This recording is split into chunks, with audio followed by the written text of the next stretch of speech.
welcome to the Bad Movie Reviews channel, hosted by Daniel, and we've got myself, Ben.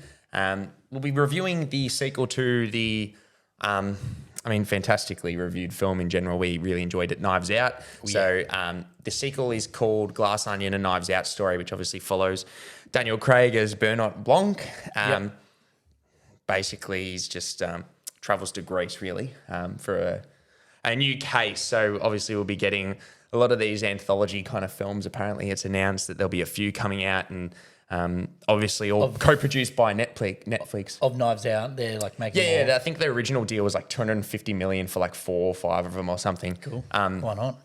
But obviously we caught this one in the cinemas. For anyone who doesn't know, I think it's in cinemas for 1 week before heading to Netflix end of December or around Christmas time, December. But written and directed by the same as the first one, Ryan Johnson, who I think serves up a very well-directed film here. But I know you had I think we've actually got a few differentiating thoughts. I've had time to kind of think of it a little bit more and kind of think of my critiques and things like that. But what were your initial thoughts? For anyone who doesn't know, we both loved the first one. Loved it. I've recommended it to so many people and I've watched it so many times. Film everyone can love, really. It's just a good time. Yeah. You know, one of those movies I put down is just a good time.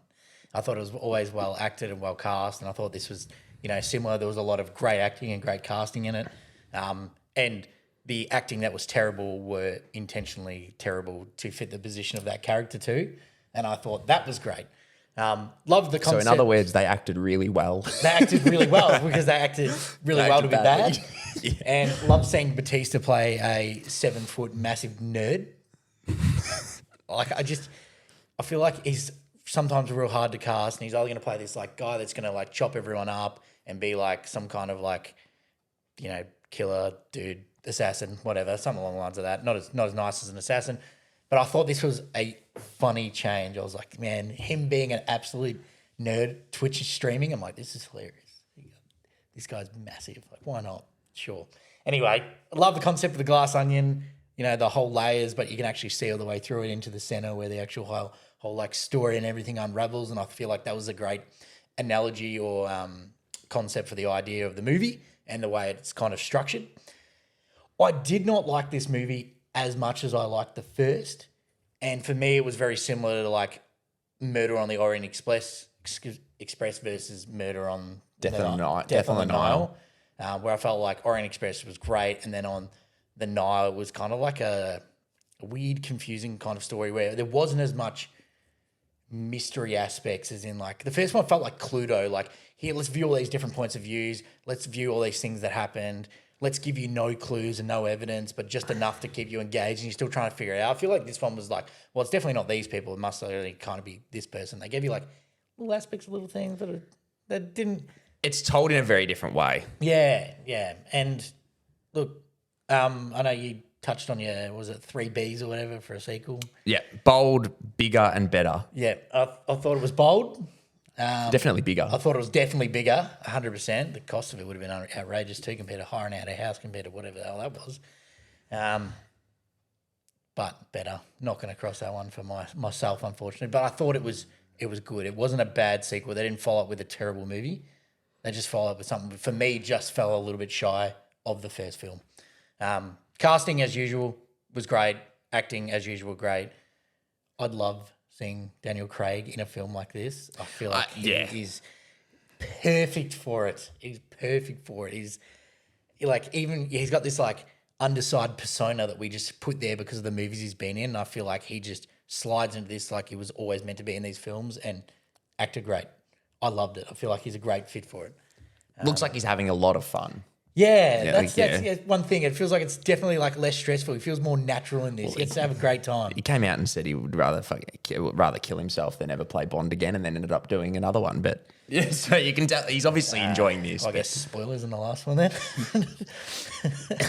I think that was his agreement to do it. But otherwise, look, enjoyed the film. Definitely worth a watch. And if it leads into a bunch of like continuing sequels, I'm definitely open for this 100%. But I know you loved it a little bit more than I think they're more anthology films, which I kind of like because obviously it doesn't really have anything to do with the first one. really. Donuts. It's very much a direct sequel in terms of it's just following Benoit Blanc in a different universe and well, not different universe, but a different location and place. But I had a great time with this. To be fair, it's very much a different movie in the terms that the first one is mainly set in one location, whereas this much is, as I said, the three Bs. I do tend to agree. I actually probably have it on par. My only worry with this film is I don't know if it'll age as well as the first one. The first one is kind of timeless in the way it's made. It's just a murder mystery, whereas this one actually gets much more meta and very, very recent. Like it focuses on certain things. It touches on too many political topics. Like, Well, yeah, I mean, yeah, but you've also got like, for instance, like video games that are right now that in 30 years' time, no one will have any idea about. Twitch probably won't even be a thing. So that's my thing is he's made it very much for the current audience, which makes me kind of it made a lot more things funnier for me, I guess, for the current time. But in 30 years' time, I think it's probably a little bit less timeless. But I thought it was very much more satirical as well. But I actually liked the way they told it because in my head, if it ended up being like the exact same as the first one, it probably would have just felt relatively the same in a way. Which, I mean, obviously you're making a sequel, but I think the way they told this really kind of just itched like that. They got that itch in the back of my brain, like where, you know, you have the first half and then the second half kind of thing. It's kind of separated in those two situations. But no, I thought it was, you can tell it's obviously they've got a lot more money behind this. And it looked great. The film looked great. I actually thought the casting in this one was better than the first. I enjoyed the acting of the first, but the three actors in this, you've got Daniel Craig, who smashed it, but Janelle Monáe, who plays Andy, was fantastic, as well as Edward Norton, who plays Miles Bron, who's the billionaire tech guy. So he was absolutely brilliant in this, I thought, as well. But no, I just thought it was funnier than the first, 100%. I don't think the first one was that, no, I can't remember. I haven't watched it in a while, but I thought this one was just really, really amusing to me. But as I said, that's kind of very much taking place that it's all made for the current state of time. Yeah, I agree.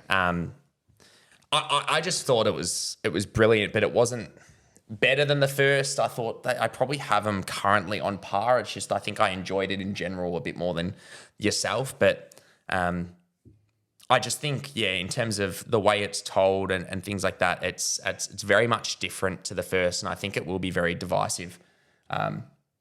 In terms of the audience who loved the first and who's expecting kind of the exact same thing, just a murder mystery, it is, but it kind of... Yeah, no, it had different aspects, that's for sure. Which I enjoy because I feel like you can't necessarily make the exact same thing, but it's definitely a good time, and I definitely recommend every person to go see it in the cinemas. It looks great on the big screen. It's got great sound, audio, and it also looks fantastic, as we said. There's definitely no money lost here for this for sure. But other than that, I probably don't really like. It's a bit hard to kind of touch on these films without going into too much spoilers. Because I don't want to go in and say too much, because I highly recommend not knowing as much as possible, really. So you're definitely right about the casting. I definitely think the casting was better in this film overall, and probably a lot of the acting was better overall, because I guess in the first one, despite all the massive family all being there, they weren't really like major focal points.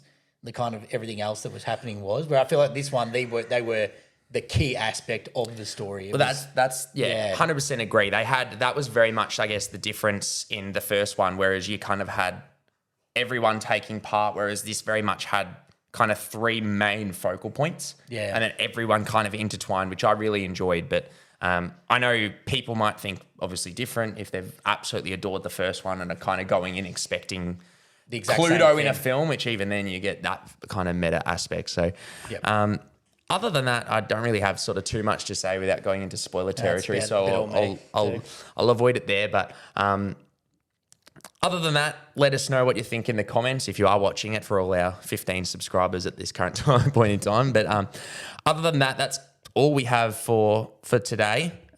We will be keep an eye out. We will be reviewing and watching Guillermo del Toro's Pinocchio at some point coming soon, which When's that come I'm out? very excited for. It's out today.